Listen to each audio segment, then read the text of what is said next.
સ્વામિનારાયણ હરે. સત્સંગી જીવન પ્રકરણ 5 અધ્યાય 23 તારીખ આજે કઈ થઈ? 23 તારીખ બરાબર. આજે 23 જાન્યુઆરી 2024. આપણે આ અધ્યાયને વિશે રાજા જે છે એણે જે આસ્તિકાદી ધર્મોનું પાલન કરવાનું છે અને નાસ્તિકાદી ધર્મોનો ત્યાગ કરવાનો છે એ જોઈ રહ્યા છે. ગઈકાલનો વિડીયો નથી તો ગઈકાલે તો જે કંઈ એના રાજ્યોમાં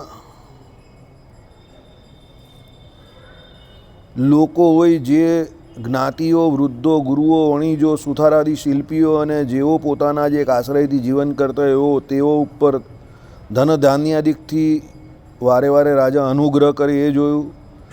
જે પોતાનો હિતૈષી હોય, બહુકાળથી પ્રીતિપાત્ર હોય અને કાર્ય કરવામાં પ્રૌઢ હોય તેઓને તેમના દ્રોહી પામરજનોના વચન માત્ર શ્રવણ થકી અધિકાર થકી ક્યારેય ભ્રષ્ટ કરે નહીં, પરંતુ પૂરી પરીક્ષા કરે. તેઓમાં નિશ્ચયથી દોષ દેખાય તો ત્યાગ કરે, અન્ય વચન માત્રમાં વિશ્વાસથી ત્યાગ કરે નહીં. કાલે આ પણ ચલવેલું કે ભાઈ કોઈ પણ જગ્યા પર કોઈ પણ લીડર હોય તેને પહેલાં હંમેશા એક વસ્તુ યાદ રાખવાનું, એ કાચા કાનનો ન હોવો જોઈએ લીડર. અને કોઈના કહેવાથી એ કોઈ બીજા વ્યક્તિ જોડે સંબંધ બગાડી નાખે એ તો આવો બુદ્ધિ વગરનો માણસ છે. તમને કોઈ એમ કહે કે ભાઈ વાસુદેવભાઈએ મને આવું કહ્યું અને તમે એનું માનો ને પછી વાસુદેવભાઈ જોડે લડવા ઝઘડવા આવો, એ આવું બુદ્ધિ વગરનું કામ છે. અને 100માંથી 80 માણસ આ ભૂલ કરે છે, સમજો. અરે ભાઈ પહેલાં તમે કન્ફર્મ તો કરો, પાકું તો કરો કે હકીકતમાં વાસુદેવભાઈ એ બોલેલા, અને બોલેલા તો કયા સંદર્ભમાં બોલેલા, અને બોલેલા તો મારા વિશે જ બોલેલા, અને કેમ બોલેલા, હસવામાં બોલેલા કે ગંભીરતાથી બોલેલા કે કયા સંદર્ભમાં બોલેલા, પહેલાં એ વિચાર કરો પછી કંઈ નિર્ણય લેવો. બાકી 100માંથી 80-90 લોકો આ ભૂલ કરે છે કે મારા વિશે, તમારા વિશે કોઈ ત્રીજાએ કંઈ વાત કરી અને એ ત્રીજાની વાત માનીને તમે પહેલાં ફર્સ્ટ પાર્ટી જોડે સંબંધ બગાડી નાખ્યો.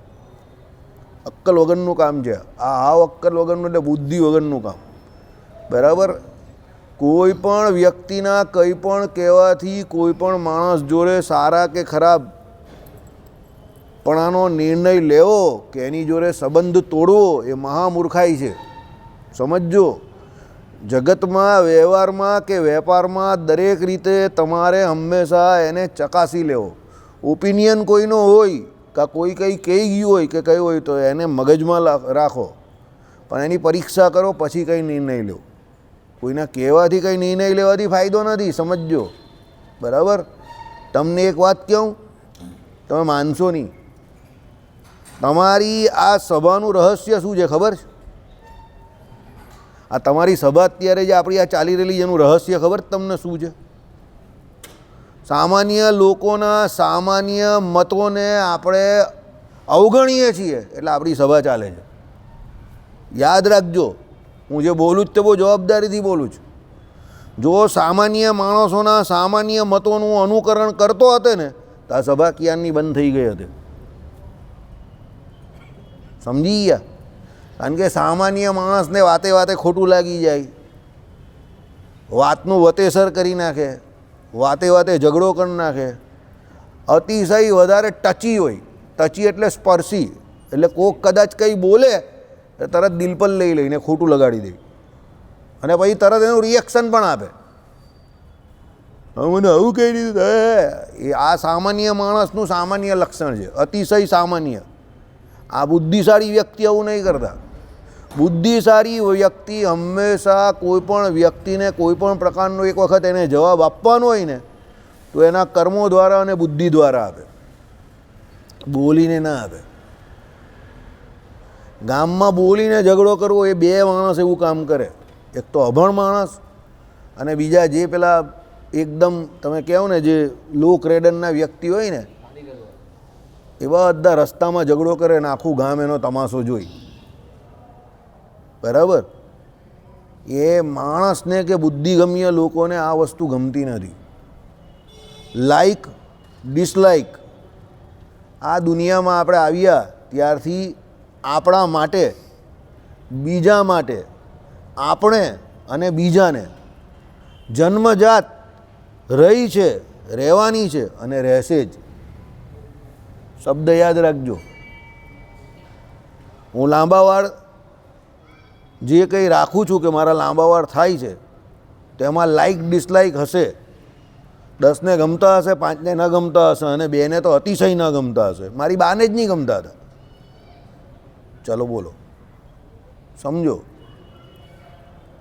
બરાબર. પણ મારે શું કરવાનું એ નિર્ણય પેલા 10 જેને ગમે છે એ પણ ન લઈ શકે, પેલા 5 જેને નથી ગમતું એ પણ ન લઈ શકે, કે પેલા 2 જેને જરા પણ નહીં ગમતું એ પણ ન લઈ શકે. મારે માઇન્ડ રાખવાનું, મગજમાં રાખવાનું કે કોણ શું કહે છે શું નહીં. નિર્ણય કોણે લેવાનો? મારે લેવાનો. એ બીજાના કહેવા પણ નિર્ણય ન લેવો, સમજો. એટલે આમાં જે રાજાનું કહ્યું છે તે રાજા પૂરતું મર્યાદિત નથી. તમે કોઈ જગ્યા પર કંપનીમાં જાઓ કે કોર્પોરેટ વર્લ્ડમાં જાઓ ત્યારે તમને કોઈ સન્માનનીય પોસ્ટ આપવામાં આવે તો તમને એ સન્માનનીય પોસ્ટ આપે તો તમે એ પોસ્ટ ઉપર બિરાજમાન થાવ તો તમારે રોજના 25, 50, 100 માણસનો ઓપિનિયન લેવા પડે. એમાં ઘણા લોકો જાણી જોઈને પણ તમને ખોટા ઓપિનિયન આપશે, સમજજો ને. ઘણા તમને બીજા વિશે ખાલી પણ ભડકાવશે. કેમ? તમારો ને એનો સંબંધ બગડી જશે તો પેલાનો રસ્તો ખુલ્લો થઈ જશે. એટલે એનો રસ્તો ખોલવા માટે પેલા વિશે તમને નેગેટિવ ફીડબેક આપશે કે આ તો આમ કરે ને પેલો તો આમ છે ને. એટલે તમે જઈને કોઈ દિવસ બોમ્બિંગ કરો એટલે એનો રસ્તો ખુલી જાય ને પછી પાછો જઈને એ જ કહેશે કે સાહેબ પેલો તમારા વિશે આવું બોલતો હતો. This is all corporate culture. Actually I don't સે it is corporate culture, it is cunning culture. પણ તમે કંઈ ભલે ન કરો, તમે ભલે કનિંગનેસ ન કરો, કે તમે ભલે લુચ્ચાઈ ન કરો, કે જે કંઈ તમે તમારા રીતે, પણ તમારો એક સ્પષ્ટ અભિગમ હોવો જોઈએ. મોદી સાહેબ જે કહ્યું ને એ પ્રમાણે, ખાતો નથી ને ખાવા દેતો નથી. પછી એ ગમે તે કરતા હોય પણ એણે એનો સ્પષ્ટ અભિગમ દુનિયાને દેખાડી દીધો કે હું આ પ્રકારનો માણસ છું. સમજો, હું તમને ડરાવવામાં નથી માનતો પણ એટ ધ સેમ ટાઈમ તમે મને ખોટી રીતે ડરાવશો તો હું ડરવાનો પણ નથી એમ. રામ ભગવાન મર્યાદા પુરુષોત્તમ હતા પણ તમે કોઈ દિવસ રામ ભગવાનનો એક પણ ફોટો કે રામાયણમાં કોઈ પણ ચોપાઈમાં કે વાલ્મીકી રામાયણની એક પણ પંક્તિઓમાં રામ ભગવાનના વર્ણનમાં તમે એવું જોયું કે રામ ભગવાન ઝૂકેલી કમર રાખીને આમ ચાલતા હતા? સાંભળ્યું એવું વર્ણન કે રામ ભગવાન મર્યાદા પુરુષોત્તમ હતા એટલે આમ ઝૂકેલી કમર રાખીને ચાલતા હતા, બધાને આમ કહેતા? જોયું કોઈ દિવસ? ઉંમરમાં જે વડીલ હતા એને રામ ભગવાન સાષ્ટાંગ દંડવત કરતા હતા, સમજજો. દાખલા તરીકે ગુહુ રાજા પેલો નિષાદ રાજ હતો, એની માતાને રામ ભગવાને જાહેરમાં દંડવત કરેલા. સબરીને પણ ભગવાન મળવા ગયા તો એને પણ માતા કહી, સમજજો. એ મર્યાદા હતી. પણ રામ ભગવાન તમે એવું સાંભળ્યું કે કોઈ મોટો માણસ હોય કે બોય રાવણ જેવો એમ સીતાજીને ઉપાડી ગયેલો તો રામ ભગવાન એની સામે જઈને ગીળ ગીરાવા માંડ્યા કે વાંકા વળી ગયા? કોઈ જગ્યા પર એવું સાંભળ્યું કે તમે વાંચ્યું કે સાંભળ્યું? તમે સારા છો એનો મતલબ જરા પણ એવો નહીં થતો કે તમે ઝૂકેલા છો. એટલે તમારી બોડી લેંગ્વેજ છે ને એ હંમેશા હેલ્ધી હોવી જોઈએ. તમે સારા છો, મૂર્ખ નથી. તમે સારા છો, તંદુરસ્ત છો, નાદુરસ્ત નથી. તમે સાચા છો પણ તમે માનસિક રીતે બીમાર નથી. યાદ રાખજો, બહુ ફરક છે આ બધામાં. હું કોઈનું બગાડું નહીં એ વાત સાચી છે, પણ કોઈ મારું બગાડી જાય એ હું ચલાવી પણ ન લઉં. એ મારી સ્ટ્રેન્થ છે, એ મારી મજબૂતાઈ છે, સમજો. મને ઘણા લોકો ઘણું બધું પૂછવા આવે કે તમે આટલા કોન્ફિડન્સથી કેવી રીતે ચાલો છો, તમારામાં આટલો બધો આત્મવિશ્વાસ કેવી રીતે દેખાય છે? મેં કહું મારામાં આત્મવિશ્વાસ તમને એટલા માટે દેખાય છે કે હું પોતે પહેલેથી મારી પર્સનાલિટીને એ પ્રમાણે ડેવલપ કરતો આવેલો છું, સમજજો. કેવી રીતે? કે ગમે તે પરિસ્થિતિ થાય કે ગમે તે થાય, સામેવાળાને તરત મારા વિશે એવું લાગવું નહીં જોઈએ કે અત્યારે ડાઉન છે, કે અત્યારે નબળો છે, કે અત્યારે વીક છે. મારા વિશે નહીં લાગતી આ વાત, તમારા બધા વિશે લાગુ પડે છે. દુનિયા હંમેશા મોકાની તલાશમાં હોય. તમે જેવા વીક નજર આવશો એટલે તમારા જે કોઈ શત્રુઓ છે, કયા ઘણા હિત શત્રુઓ હોય એટલે દેખાય નહીં બહારથી, પણ એ લોકો તમારા તક જોતા હોય, તક સાધુ હોય. તક જોઈને એવી જગ્યા પર વાર કરશે કે તમે ઊભા નહીં થઈ શકશો. એટલે તમારી બોડી લેંગ્વેજ જે છે તે કોઈ દિવસ ઝૂકેલી નહીં હોવી જોઈએ. રામ ભગવાનના ચિત્ર પરથી હંમેશા યાદ રાખજો કે રામ ભગવાન ધનુર્ધારી અને રામ ભગવાન આમ જ ચાલતા હતા. રામ ભગવાનનો બીજો એક ધનુષવાળો ફોટો છે, આમ કરીને જો આમ ઊભા રહેલા છે, એમાં પણ તમે જોજો છાતી બહાર કાઢને. એટલે રામ, હા, રામ મર્યાદા પુરુષોત્તમ છે, પણ રામ ઝૂકેલી કમરવાળા નથી. સમજો, લોકો એવું વિચારે છે કે જે રામ નામ જપે ને એ બધા ઝૂકેલી કમરવાળા અને આમ ને પેલા એકદમ ઢીલા ધબ ને કંઈ કરવાવાળા નહીં ને ખાલી ભજન કરવાવાળા માળા ફેરવાવાળા માણસ છે. નેગેટિવ મેસેજ જાય છે દુનિયાને. રામ નામ જપનારો માણસ કોઈ દિવસ ઝૂકેલી કમરવાળો નહીં હોવો જોઈએ. રામ નામ જપે તો પછી શું કામ ધરે? સત્યની ઉપાસના કરે છે તો સત્ય કોઈ દિવસ કોઈનાથી ડરવું ના જોઈએ. ભૂત ભવિષ્ય અને વર્તમાન ત્રિકાળવાદી જ છે એ તત્વ. સમજો, તો શું કામ ડરીને ચાલો? એટલે આપણામાં રહેલી ઉર્જા જે છે, સમજો, રામમાં ઉર્જા છે. રામ ઉર્જાનું પ્રતીક છે, અગ્નિનું પ્રતીક નથી. અગ્નિનું પ્રતીક દુર્વાસા છે કે કોઈ પણ આવે તો એને બાળી નાખે. પરશુરામજી છે, કોઈ પણ આવે તો બાળી નાખે. પણ રામ ભગવાન આગળ દુર્વાસા આવે કે પરશુરામજી આવે એ લોકો પણ ઠંડા થઈ જતા હતા. કેમ? રામ અગ્નિ ભલે નથી પણ રામમાં ઉર્જા તો છે. સમજો, એટલે આપણી મર્યાદાને કોઈ આપણી વીકનેસ કે કમજોરી કે નબળાઈ નહીં સમજવો જોઈએ. સામેથી પ્રસાદ આપી જવો જોઈએ કે ભાઈ આ મંડળમાં તો પ્રસાદ આપવો પડશે તો જ મંદિરમાં રહેવાશે. બરાબર? જો પેલા ભાઈ કેવા ચાલ્યા ગયા. આઈડિયા આવી ગયો તમને? સમજા? એટલે આમાં એ કહેવા માંગે છે કે કોકના વિશે કંઈ કહે અને આપણે એ પ્રમાણે પછી એની જોડે વર્તવા માંડીએ કે પેલા ભાઈ આવું કહેતા હતા ને પેલા ભાઈ આવું એટલે એવો જ હશે. આ ખોટી વાત છે, સાવ ખોટી વાત છે. 100માંથી 70-80 વખત આવું થાય કે એ ખોટું હોય, સાવ ખોટું હોય, ઉપજાવેલી વાત હોય. કારણ કે સમાજમાં કોઈને કોઈનું સારું ખપતું નથી, સંભળાતું નથી, જોવાતું નથી, એટલે બધા ગોળા છોડતા હોય. તમે નહીં જોયું? વરાછાની એક ગલીમાં પાપડીનું ઊંધિયું બનાવ્યું અને પાપડી કાચી રહી ગઈ તો એ ઇંગ્લેન્ડથી વાત થાય તેમાં કહે કે પાપડીના ઊંધિયામાં પાપડી કાચી હતી. ઇંગ્લેન્ડના માણસને ખબર પડી, પણ રતારું ચડી ગયેલો. મરચાંના ભજીયાનું પ્લાન નહીં હતું ને મરચાંના ભજીયા આપણે ખવડાવ્યા લોકોને અને ભાત એની જોડે ને કઢી ગરમ ગરમ એ જમાડ્યા. તેના મેસેજ ઇંગ્લેન્ડથી ના આવ્યા. You see the mentality of people. તમને આ બધા દ્રષ્ટાંત એટલા માટે આપું છું કે લાઈફ બહુ મોટી જ તમારી બાકી હજુ. પેલાને એ યાદ છે કે પાપડી કઈ હતી? કાચી હતી. પણ એને એ ખબર નથી કે મરચાંના ભજીયા નથી આપવાના હતા તો પણ આપણે આપેલા બધાને. મરચાંના ભજીયા થોડા ખવડાવવાના હતા આપણે, સમજો, તો પણ ખવડાવ્યા ને બધાને. એની જોડે ખીચડી કઢીનું પણ આપણું કોઈ પ્લાનિંગ નહીં હતું, પણ ખીચડી કઢી પણ બધાને જમાડ્યા ને આપણે, મસાલાવાળો ભાત નહીં, સમજો. પણ એ વાત કોઈએ કરી ન કરીને. રીંગણનું શાક ખૂટ્યું રાંદેર મંદિરમાં, સમજો. એ બધા અહીંયા વાત કરતા હતા પણ પછી બીજું બનાવ્યું અને એના પછીના એમાં એકાદશી હતી તો લોકોને ઘરે ભરી ભરીને આપ્યું. એની કોઈએ વાત કરી? કોઈએ નોંધ લીધી? પેલા શાકની કેમ લીધી? એટલે never go by people opinion. પબ્લિકના ઓપિનિયન પર ન જતા. પબ્લિકમાં 100માંથી 80-90 માણસ અત્યારે એવા છે કે એ લોકોથી તમારું સાચું ને સારું જોવાતું નથી. એટલે તમે એ જે નથી કરી શકતા, જે તમે આસાનીથી કરો છો, એટલે તમને નોર્મલ બનાવવા માટે તોડી નાખશે. સમજો, દાખલા તરીકે જેના વાળ નહીં વધતા એ શું કે ખબર? તને વાળ બહુ ગંદા લાગે છે કારણ કે એના નથી વધતા, એટલે હું કપાઈ નાખું તો એના જેવો નોર્મલ દેખાવા માંડું. આઈડિયા આવી ગયો? કેમ? વાળ મારી આઈડેન્ટિટી છે કે પેલો લાંબા વાળવાળો. હવે હું નોર્મલ દેખાવા માંડું તો એના જેવો થઈ જાઉં ને એટલે એ જાણી જોઈને કહેશે તમને વાળ સૂટ નહીં થતા. હવે 5 જણને બીજાને કે એટલે 5 પેલા મને કે એટલે હું જઈને કપાઈ આવું. એટલે દેટ એનાથી શું થાય? મારી યુનિકનેસ, મારી આઈડેન્ટિટી ચાલી ગઈ.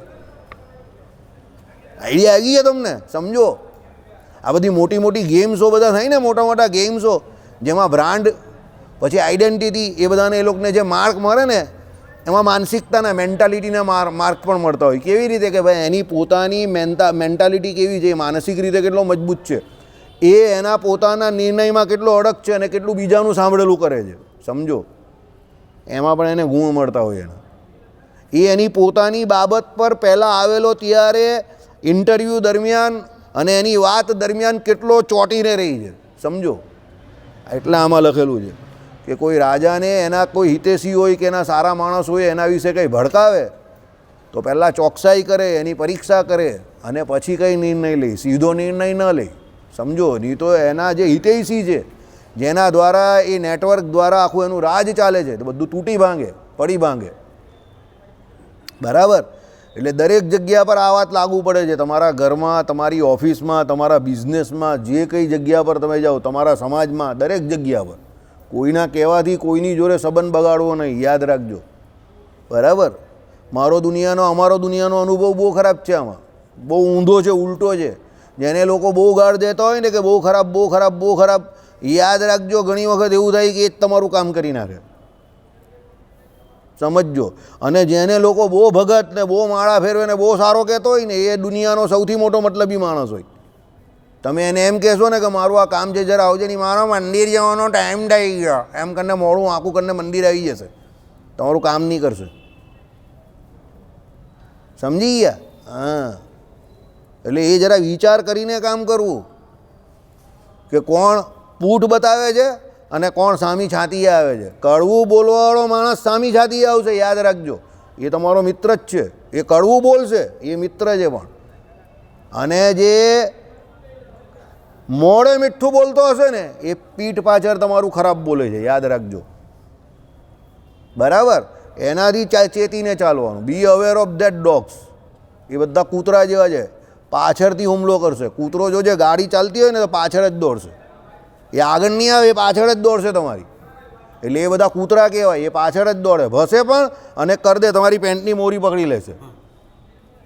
આઈડિયા આવી ગયો? એટલે આ કહ્યું છે કે ભાઈ રાજાના ઉદાહરણથી આપણે શીખવાનું છે.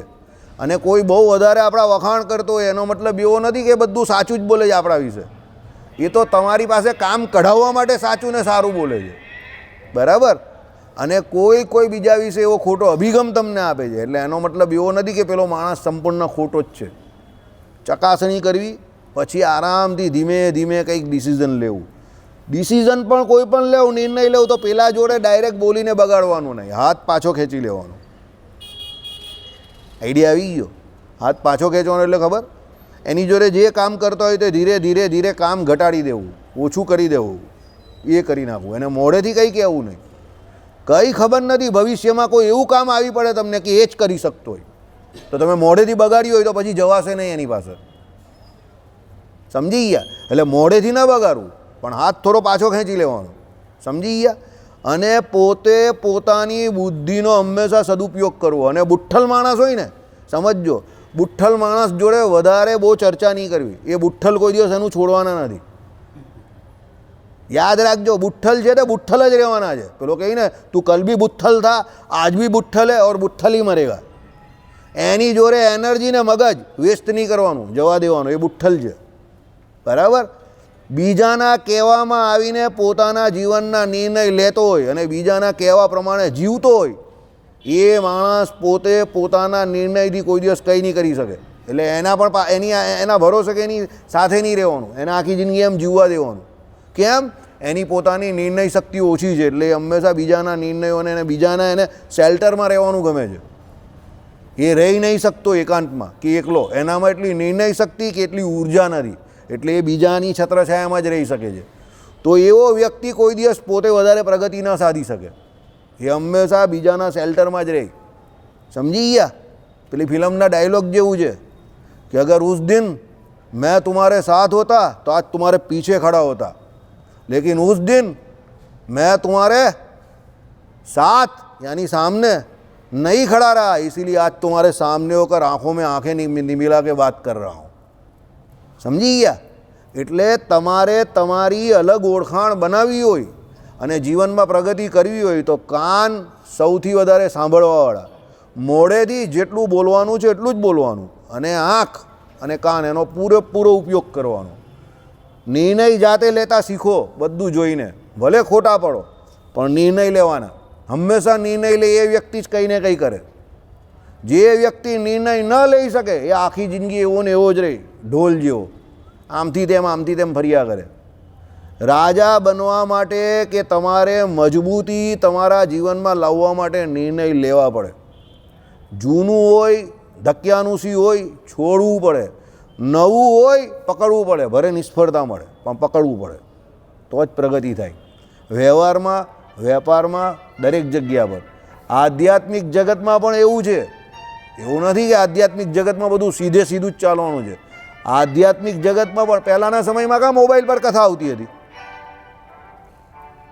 પહેલાંના સમયમાં કાં મોબાઈલ હતો કે મોબાઈલ પર કથા ક્યાં આવતી હતી? પહેલાં ટીવીમાં કથા ક્યાં આવતી હતી? પહેલાં થર્ડ આઈ કેમેરા ક્યાં હતા? એટલે તો આપણે ત્યાં આ બધા બંડિયાઓ આટલા બધા ફાટી નીકળ્યા, ખૂણિયા જ્ઞાનવાળા, સમજો. પણ પછી થર્ડ આઈ આવી ગઈ અને આ બધા વિડીયો ને કેમેરા ચાલુ થઈ ગયા તો એ લોકોની બધી ભવાઈઓ બહાર આવવા માંડી, તો બધા કેટલી તકલીફ પડવા માંડી બધાને. જોઈ લેવું તમે કે એ લોકો ખૂણિયા જ્ઞાનમાં શું ચલાવે છે, સત્શાસ્ત્રની બધું ઉલટું જ. એટલે કહેવાનું તાત્પર્ય એ છે, સમયની જોડે તાલ મિલાવીને જે પ્રમાણે જે થઈ શકે એ કરો, બરાબર. આધ્યાત્મિક જગતમાં પણ એવું જ છે. કથા વાર્તા સાંભળવા માટે તમને એવું લાગે કે ત્યાં સુધી કથા મંડપમાં જઈ શકાય એવું જ તો જાઓ, વેરી ગુડ. નહીં જઈ શકાય એવું લાગે ઘરે ચાલુ કરી દઉં, પણ ભગવાનનું ભજન થાય એવું એન્વાયરમેન્ટ રાખો, વાતાવરણ એવું રાખો ને પ્રયત્ન એવો કરો કે ભાઈ ભગવાનનું ભજન થાય કોઈ પણ હિસાબે, બરાબર. જે પ્રમાણે થઈ શકે એ પ્રમાણે, જે મુસાફરી કરી શકે છે. તમે જો પ્રારબ્ધની વાત છે. આ ભાઈએ પૈસા આપેલા ખમણનો ઉત્સવ કરવાનો, 2 વાર કરવા ગયા નહીં થયો ને કાલે નહીં આવ્યો ત્યારે જ થયો, અને ખમણ જોડે રસો પણ આવ્યો અને બુંદી પણ આવી, પણ એ ભાઈ જ નહીં હતો. ગુરુ કેતુ ભેગા છે ને, જસ મળે જ નહીં બિચારાને. એને કાલે મેં ફોન પણ કર્યો પણ એને કાલે જ નહીં ઉચકો, કાયમ એ આ સામેથી કરે, બરાબર. હવે આખા ગામમાં બધા રામ જન્મભૂમિનું ઉજવે તો આપણે કેમ નહીં ઉજવીએ? હવે એના જ પૈસા એ જ ખવડાવડો, પેલો એક એ આપને કોઈ નહીં માલુમ કે આપના આદમી હે, એવું થઈ ગયું એમ કાલે, સમજી? આવું છે. એટલે દુનિયા એવી જ છે ભાઈ, બરાબર. આજે એને જણાવી દીધું કે ભાઈ તારો સેવ ખમણનો પ્રોગ્રામ થઈ ગયો, બરાબર. રસો પણ જોડે હતો એ પણ એને કહેવું તો પડે ને, બરાબર. એને કહીએ નહીં તો બિચારાને એનો જીવ નહીં બળે, એટલે થોડોક એનો જીવ બીવ બળે એવું તો કંઈક કરવું તો પડે ને આપણે. જો હશે જ રસાવાળા ખમણ રાખ્યા કાલે, બરાબર. એનો જીવ બીવ જરા બાળવાનો ને, તેરે જીવ કો થોડા જલાના હે, બરાબર. એવું તો પછી એ કાલે જ નહીં આવ્યો. રસાવાળા ખમણ રાખેલા ને કાલે, એટલે આપણે જાતે રસો બનાવેલો ઘરે.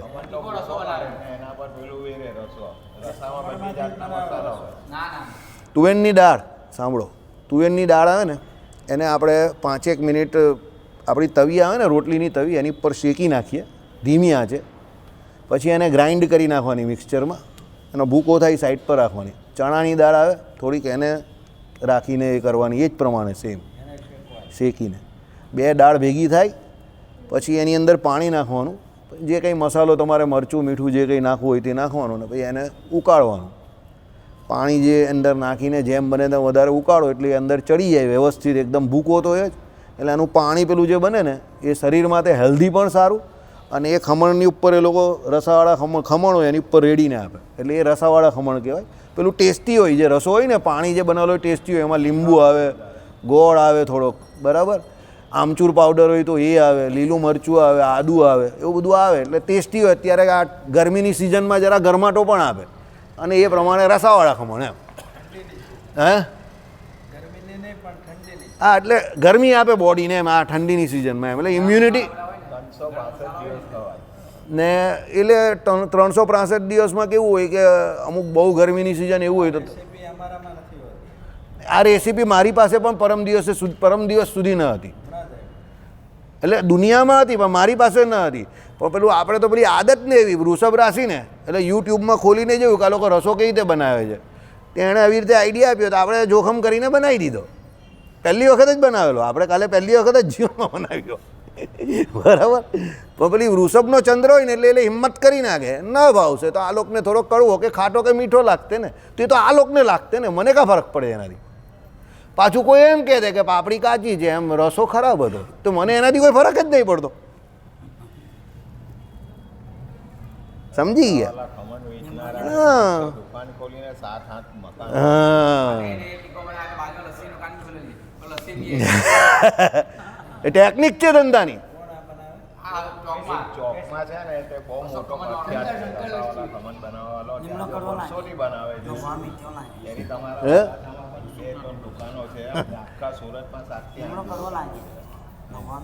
ચાલો ઓકે. વરાછામાં પણ વેચે છે તમારા. હું પેલા કામ કરવા જતો હતો ને, મારો એક કહેતો હતો કે અહીંયા રસાવાળા ખમણ વેચે છે. એટલે મેં ખાધેલા નહીં બહાર, પછી મેં યુટ્યુબમાં જોયું કે ભાઈ રસો કેવી રીતે બનાવે. મેં અંદર દાળ જોઈ ને બધી, મેં કહું આ તો હેલ્ધી છે દાળ બધી, બરાબર. એટલે આપણે કાંક કોશિશ કરી જોઈએ કાલે, સારો બને છે, વાંધો નથી આવતો. તમને પણ શીખવાડી દીધું કઈ રીતે બને, ઘરે બનાવી દેજો.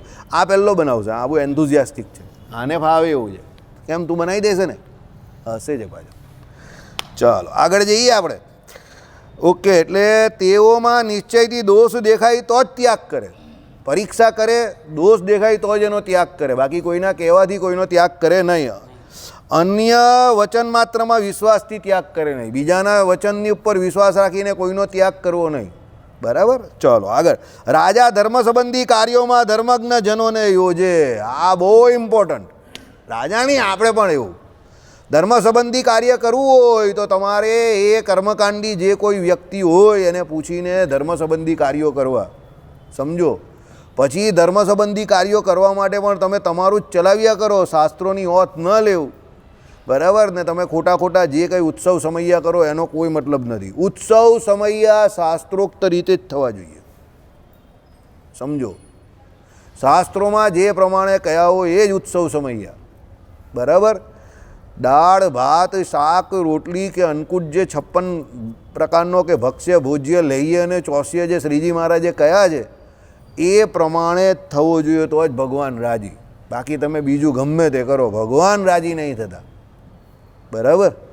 ભગવાનને રાજી કરવા હોય તો શાસ્ત્રોમાં દરેક બાબતની નોંધ કરેલી છે, તમારે જોઈ લેવાની. તમારી જાતે કંઈ કરવા જવાનું નહીં, બરાબર. એટલે એમાં શું છે, ધર્મ સંબંધી કાર્ય તો એવા માણસોને તમારે યોજવાના અને એની પાસે નોલેજ લઈ લેવું અને પછી કામ કરવું, તો ભગવાન જલ્દી રાજી થઈ જાય ને તમારું કામ સરળતાથી થઈ જાય. જે બાબતની આપણે ખબર ન હોય પૂછી લેવાનું કોઈને. આપણા બાપાના કાં પોટલા લૂંટાઈ જાય છે, એ લૂંટાઈ જાય, ન ખબર હોય પૂછી લેવો વડીલોને. આ બધા બેઠેલા જ છે ને, પૂછી લેવાનું. આમાં કંઈ એવું થોડું થઈ જવાનું કે આને નથી આવડતું એવું સાબિત થઈ જાય. કાં કંઈ ફરક પડે, પૂછી લેવાનું, એમાં કાં કંઈ ફેર પડે છે, બરાબર. ચાલો. અર્થ સંબંધી કાર્યોમાં અર્થનીતિ વિશે પ્રવીણ પુરુષોને પ્રયોજે. અર્થશાસ્ત્રીઓ એને પ્રયોજવા પડે કે ભાઈ શું છે અર્થનીતિ, શું કહે છે. માર્કેટ ઉપર જશે, નીચે જશે, બજારમાં તેજી આવશે, મંદી આવશે, શું થશે, બજાર કેવા ચાલશે, સોનાનું બજાર કેવું ચાલશે, ચાંદીનું બજાર કેવું ચાલશે, હીરા બજાર કેવું ચાલશે, રૂપિયો કેવો ફાસ્ટ ફરશે 2024માં, બરાબર. તો જે અર્થશાસ્ત્રને જાણતા હોય, દુનિયાના માહોલને જાણતા હોય, એને દુનિયાનું પર્યાવરણ કહેવાય, આર્થિક પર્યાવરણ. એ દુનિયાનું આર્થિક પર્યાવરણ જોઈને પછી એ લોકો આગાહી કરતા હોય. ઘણા બધાએ જો આ જાન્યુઆરી મહિનામાં પહેલા વીકમાં કરી હશે કે 2024નું વર્ષ ઇકોનોમિકલી આવું જ હશે, એ લોકો બધા પરિબળો જોઈને કરતા હોય, બરાબર. એ લોકોને પૂછીને પછી નીતિ બનાવવી પડે. આવશે ને બજેટ, તમારા રાજા એવું જ કરે ને, બધા પૂછે વિશેષજ્ઞોને કે ભાઈ આમાં શું થાય, આમાં શું થાય, આમાં શું થાય, પ્રજા શું ઈચ્છે છે. 10 રૂપિયા પેટ્રોલનો ભાવ ઘટવાનો છે, બરાબર. ઇલેક્શન પહેલાં 10 રૂપિયા ભાવ ઘટશે પેટ્રોલનો, બરાબર. ડીઝલનો પણ ઘટશે, ચિંતા નહીં કરતા. ચાલો. એટલે અંતઃપુરમાં નપુંસક નરોને નિયોજે. હા, અંતઃપુરમાં બધા બહેનો ફરતા હોય એટલે ત્યાં નપુંસક લોકો જ ચાલે, કારણ કે એ બિચારા કંઈ કરી નહીં શકે. બહુ મોટા પુરુષોને તમે નિયોજો તો પછી મગજમારી થઈ જાય, સમજો. એટલે જે જગ્યા પર સ્ત્રીઓની અવર જવર વધારે હોય, કે જે જગ્યામાં સ્ત્રીઓ રહેતી હોય, રાજાના ઘરોમાં નહીં, દરેક ઘરોમાં, મોટા મોટાના ઘરોમાં પણ, તો એવી જગ્યા પર પછી બહુ મોટા પાવરફુલ પુરુષોને રોકવાની જરૂર નથી. પણ આવા જે હોય ને હોંઘે તે ચાલે બધા, બરાબર. કેમ કે એ લોકોની કંઈ તકલીફ નહીં આવે. અમુક લાઈન આખી એવી છે કે જેમાં એ લોકો જ ચાલે છે. તમે આખી ફેશન ઇન્ડસ્ટ્રી જોઈ લેવું, બરાબર, શ્રૃંગાર ઇન્ડસ્ટ્રી જોઈ લેવું, તેમાં બધા એવા લોકો જ ચાલે, બરાબર. એટલે એ 7 ને 8ની વચ્ચેના આંકડાવાળા જ એમાં ચાલે. એમાં 7 ને 8ની વચ્ચેના આંકડા વગરના જે લોકો એ બહુ ન ચાલે, એ વચ્ચેના આંકડાવાળા જ ચાલે, બરાબર. સમજી ગયા ને. આપણે કોઈ શબ્દ મેઇન ન બોલવો, પણ આપણે ઇનડાયરેક્ટલી કહેવું, બરાબર. 7 ને 8ની વચ્ચેનો આંકડો, બરાબર, કે ઉપરનો આંકડો 5 ને 9. ચાલો, જે હોય તે આગળ જઈએ.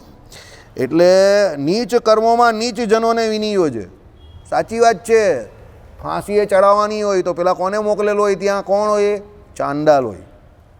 કેમ કે કોઈને મારવો એ કંઈ સારું કામ થોડું છે. હવે પેલાને દંડ કરવાનો છે તો કરે એવો, તો એ નીચ કર્મમાં કેવા એવા લોકોને જો લખેલું જ છે, જેમ વધ દંડ વિષયે વધ કરવામાં ચંડાળો જ નહીં યોજવા, લખેલું ચંડાળનું નામ જ આપેલું છે. બરાબર છે ને. આપણે ત્યાં ભારતમાં પણ પેલા ચાંડાળનું એક આખું ફેમિલી છે, 7મી કે 8મી પેઢી છે. એ લોકો ફાંસી આપવાની હોય ત્યારે આઝાદી પછી એ કુટુંબમાંથી આવે છે. હમણાં વચ્ચે આવેલું પણ કે એના કુટુંબમાં હવે માણસો ઘટવા માંડેલા છે, તો આના પછી ફાંસી આપવાવાળા માણસો બહુ ઓછા છે. એટલે કોઈને જે એ પોસ્ટ ઉપર એપ્લાય કરવું હોય તો કરી શકે છે. બરાબર.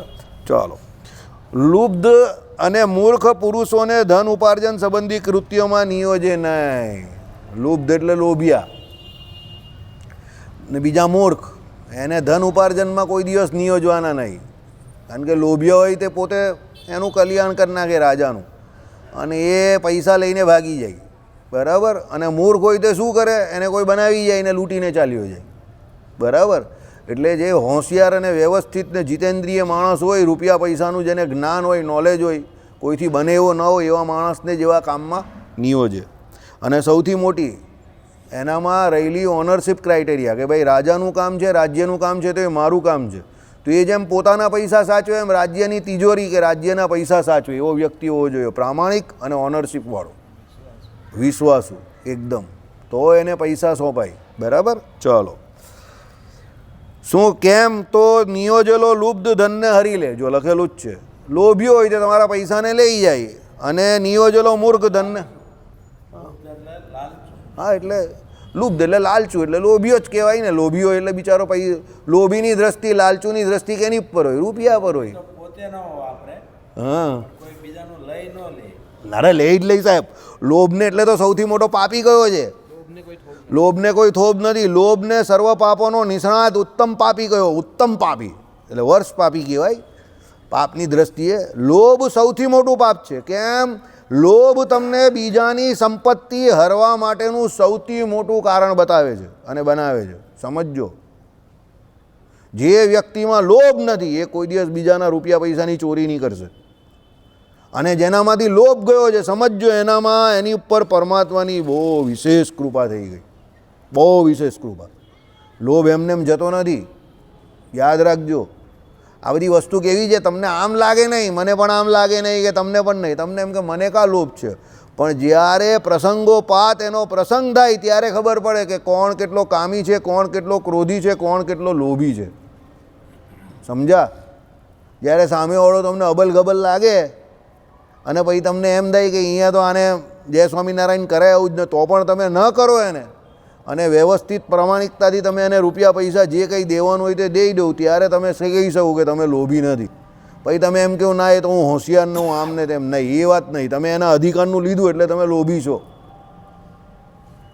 કોઈના પણ અધિકારને તમે પચાવવાની વાત કરો એ તમારો લોભ છે. પછી ભલે એ બજારમાં એક રહેલું બટાટું હોય નાનું, બટાટાવાળાની લારી પર હોય, અને પેલા બહેનો હોય તે ખાસ કરીને જોયું, ને માણસ પણ અમુક એવું કરે, પેલા તોલતા હોય, હવે પેલો જોકતો હોય ને આમ કરીને જોકે ને પછી તમારી થેલીમાં હવે તમે ધડાક દઈને 2 બટાકા તમારી થેલીમાં આમથી એની પેલી લારીમાંથી લઈ લે ઘણા લોકો. એ લોભ છે. એ લોભે એને ચોરી કરવા પ્રેર્યો. 2 બટાટાની શું કિંમત? રૂપિયો, 2 રૂપિયા, 5 રૂપિયા, સમજો. પણ એ લોભને કારણે એ કામ કર્યું. સમજજો. એટલે લોભી છે એ જ ધન હરશે કે વસ્તુ હરશે. એટલે લોભ પહેલો જીતવો. અને સૌથી મોટી વાત, કામ જે છે એ ઉંમરે કરીને, અવસ્થાએ કરીને દિવસે દિવસે ઘટતો જાય. કારણ કે શરીરમાં થોડી થોડી ઉણપ આવવા માંડે ને. પણ લોભ જે છે એ મરેલો હોય ને આમ કરીને તો પણ કહે છે તિજોરીમાં પહેલા ગયો કાપો. સોનાની બિસ્કિટ બતાવતો હતો, સોનાના ગણેના. કારણ કે એને લોભ, હે सिर्फ एक ही बड़ा, एक ही बड़ा, एक ही बड़ा, बोलो नहीं होती थी एडवर्टाइज, सिर्फ एक ही बड़ा, एक और बड़ा, एक और, પછી આગળનો એક જ નીકળી બરાબર. હે કરીને રડતો હતો ને. બોલો એડવર્ટાઇઝ ટીવી પર કંઈ નહીં જો, એડવર્ટાઇઝ જોવાની. એડવર્ટાઇઝવાળા બહુ મગજવાળો હોય. પેલો લોભી હતો તે કહેતો હતો ને વસિયત ઉપર સહી કરાવવા જાય તો પિતાજી સિર્ફ એક ही બડા, પેલો મીંડું અડાડતો હતો. ઉપરથી છેલ્લે મીંડાની તો લાઈન લાગી ગઈ. વરસાદનું એક ટીપું પડ્યું તો એકડો જ નીકળી ગયો. એટલે બધા મીંડા જ રહી ગયા વસિયતમાં. ને બાપાની સહી તો થઈ ગઈ પણ મીંડા રહી ગયા. રૂપિયા કંઈ નહીં મળ્યું. પોપેટો બાબાજી કા થુલ્લું. બરાબર. એટલે લોભી વ્યક્તિને પણ કોઈ દિવસ ધન સંબંધી કાર્યમાં નિયોજવા નહીં, એને ધન સાચવવા પણ ના આપવું.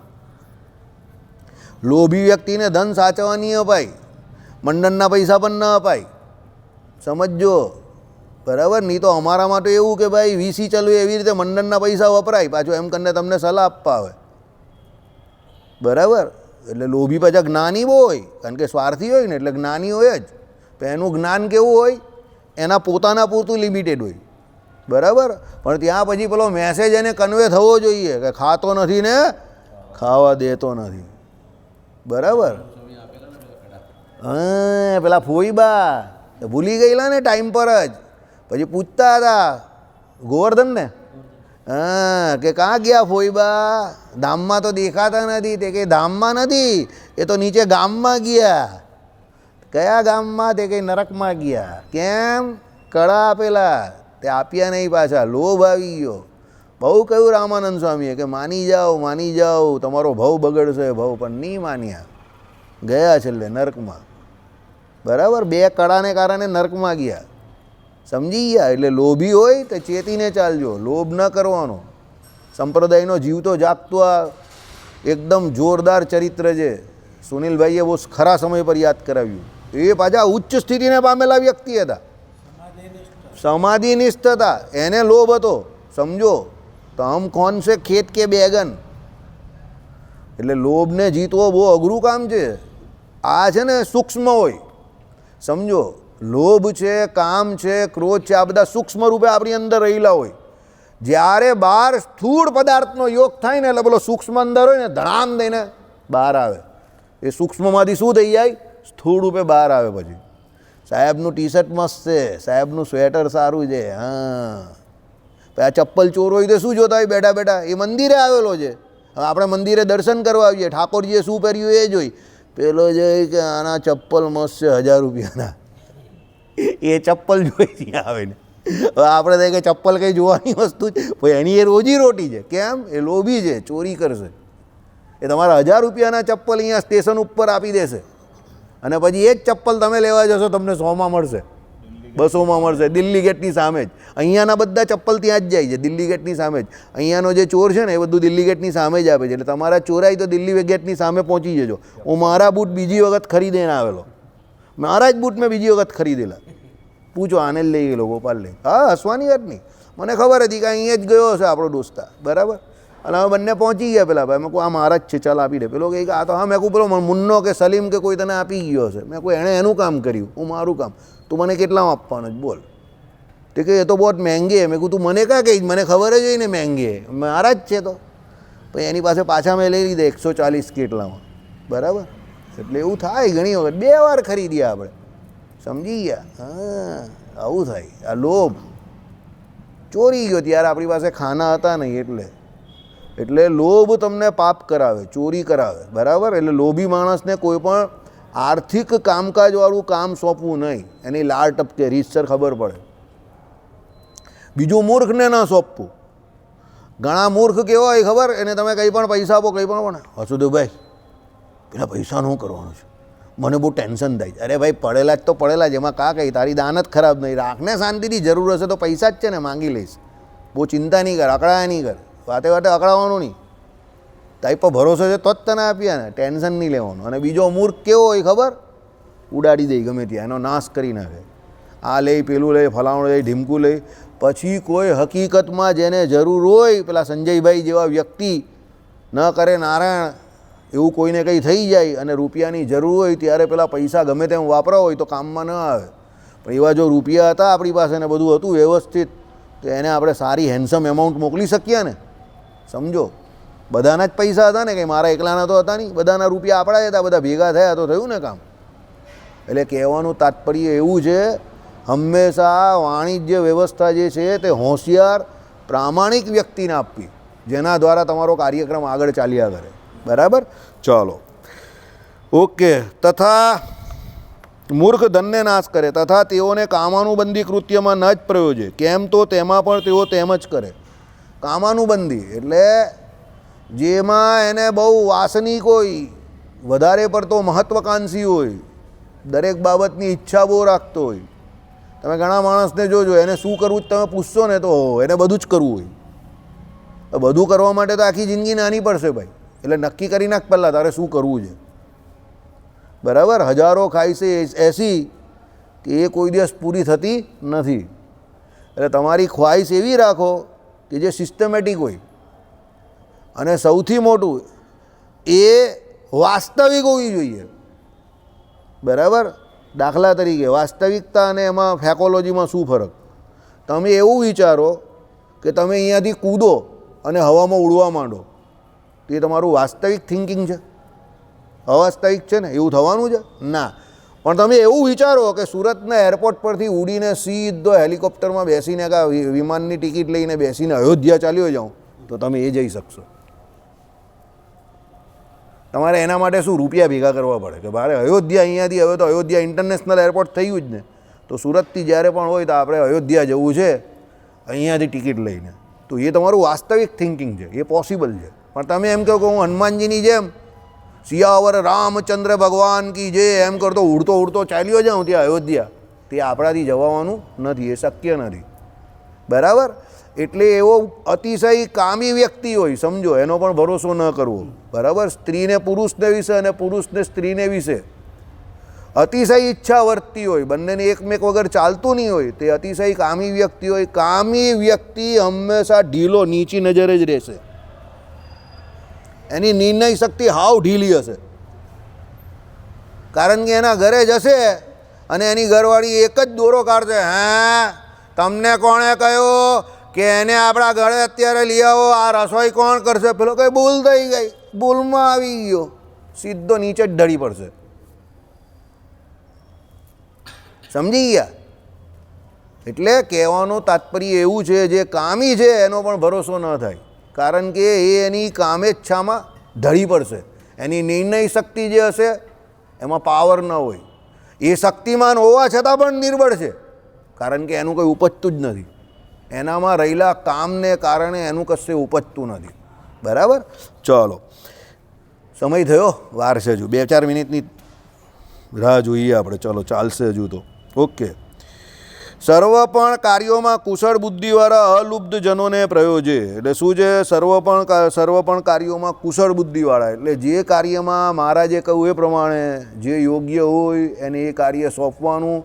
પણ પાછી એક શરત નીચે લગી, અલુબ્ધ જનોને પ્રયોજે. કુશાગ્ર બુદ્ધિવાળો તો હોવો જોઈએ, પણ સાથે લોભીઓ ન હોવો જોઈએ. કેમ? એ ગમે એટલો હોશિયાર હશે, પણ જો લોભીઓ હશે તો એ એનું જ પોતાનું જ હિત કરશે, રાજ્યનું કે રાજાનું કે પ્રજાનું હિત કરશે નહીં. સમજો. સાર્વજનિક જગ્યા પર હંમેશા આ નિયમ બહુ લાગુ પડે છે, અલુબ્ધ. સાર્વજનિક જગ્યા પર જે વ્યક્તિ લોભીઓ નથી, જે સ્વાર્થી નથી, એ જ બીજાનું હિત કરી શકે. સમજો. આ પહેલી શરત છે. અને બીજી શરત પેલી ઉપર કહી એ પ્રમાણે એ મૂર્ખ નહીં હોવો જોઈએ. એ ભલે એને લોકો બે ગાળ દઈ જાય ચાલશે, પણ એ મૂર્ખ નહીં હોવો જોઈએ, એને કોઈ બનાવી જાય એવો નહીં હોવો જોઈએ, તો બીજાનું એ હિત કરી શકશે. બરાબર. એટલે રાજાએ એવા લોકોને જ નીમવા જોઈએ કે જે હોશિયાર પણ હોય અને એની જોડે પાછા પ્રામાણિક હોય, લોભિયા ન હોય, અતિશય કામી ન હોય, તો એ વ્યક્તિ રાજાના જે ધ્યેય છે તે સિદ્ધ કરી શકશે. બાકી એના સિવાય બીજા સામાન્ય વ્યક્તિ જે હોય તે ન કરી શકે. બરાબર. કેમ તો કર્તવ્યાર્થમાં મૂર્ખને અધિકારી કરતાં કાર્ય નિર્માણમાં અપ્રવીણ હોવાથી કેવળ ક્રોધ કામે અભિભૂત થઈ ઇષ્ટ કાર્યોની અસિદ્ધિને લીધે કેવળ પ્રજાઓને પીડા કરનારો જ થાય. આ સાચી વાત છે. ઘણી વખત આ ભૂલ થઈ જાય, લીડરોથી આ ભૂલ થાય. કેવી રીતે ભૂલ થાય? કે જે કામને વિશે જે યોગ્ય ન હોય એ કામને વિશે એને સોંપી દઈને પેલાને ડિસિઝન મેકિંગ એબિલિટી આપે, પેલો એવા નિર્ણય ખોટા લે કે બીજા જોડે ઝઘડા જ કરાવે. સમજો. દાખલા તરીકે અહીંયા કંઈ વેચાતું હોય તો આપણે કહીએ જરા ધ્યાન રાખજો ભાઈ, કે કોઈ ઘરે 2-4 ડીશ લઈને નહીં ચાલી જાય, તો પેલાને ખાલી જોઈને કહેવાનું હોય, આંખથી ધરાવવાનું હોય, સાહેબ બધાને લઈ લેવા દો. આમ ઊભા ઊભા ચાલવાનું હોય, પણ કોઈ લઈ જતો એવું હોય તો એને પકડીને એની જોડે મારામારી ગાળાગાળી ન થાય. ભાઈ બધાને શાંતિથી, પ્રેમથી. કેમ? તમારે તમારા કાર્યમાં પ્રવીણ થવાનું છે, લડાઈ ઝઘડો નહીં કરવાનો. સમજો. સાર્વજનિક જગ્યા પર લડાઈ ઝઘડો થાય જ નહીં. બરાબર. એટલે પહેલાં પ્રવીણ થવાનું છે, લોકોને આંખથી ડરાવવાના છે કે મારી નજર બધે જ છે, બધાને જોઈ રહેલો છું. એ પ્રમાણે કામ તમારે તમારું કરવાનું છે, કામ કરાવવાનું છે. પણ પછી શું થાય કે તમે વ્યવસ્થિત માણસને ન ઊભો રાખો તો પછી ઝઘડો સીધો તમારી પાસે આવે. એટલે વ્યવસ્થિત માણસ એવો જોઈએ જેનો ઢાંક પણ હોય અને જેની આંખથી પણ લોકો ડરતા હોય, બરાબર. અને એ પ્રમાણે કામ હોય તો છેલ્લા માણસ સુધી બધાને તમે જે કંઈ આયોજન કરેલું હોય એ પહોંચે, બરાબર. નહીં તો પેલો શું થાય, વચ્ચે બહેનોને આપવાનો થઈ જાય. અરે અહીંયા ભાઈઓ બાકી જ ને તું કાં બહેનોને આપવા ચાલ્યો, બરાબર. એટલે કહેવાનું તાત્પર્ય બહેનોને આપવું એ ખરાબ નથી, પણ ક્યારે પહેલાં બધા ભાઈઓને આપી દેવું, પછી અહીંયા છે તો પછી એમનું એમને આપો. જે કંઈ વધ્યું છે તો પછી મંદિર કે ઘરે નહીં લઈ જવું, એ વેચી દેવું, એ વાત બરાબર છે. પણ પહેલેથી ત્યાં ના આપો. અહીંયા સેવાવાળા રહી જાય ને, દિલીપભાઈ રહી જાય, આ લોકો રહી જાય, આ બધા છેલ્લે આવવાવાળા બાદશાહ માણસ, પછી ચેસ્તા બોલવાવાળા બધા છેલ્લે આવે. તો પેલો વચ્ચેથી બધું જઈને ત્યાં સામે આપી આવે તો પછી અહીંયાવાળા શું કરે, બરાબર. એટલે આ બધું શું છે, જે કામમાં જે નિપુણ હોય એને જે કાર્ય સોંપાય. શ્રીપતિમ શ્રીધરમ સર્વદેવેશ્વરમ ભક્તિધર્માત્મજમ વાસુદેવમ હરે માધવમ કેશવમ કામદમ કારણમ શ્રી સ્વામિનારાયણમ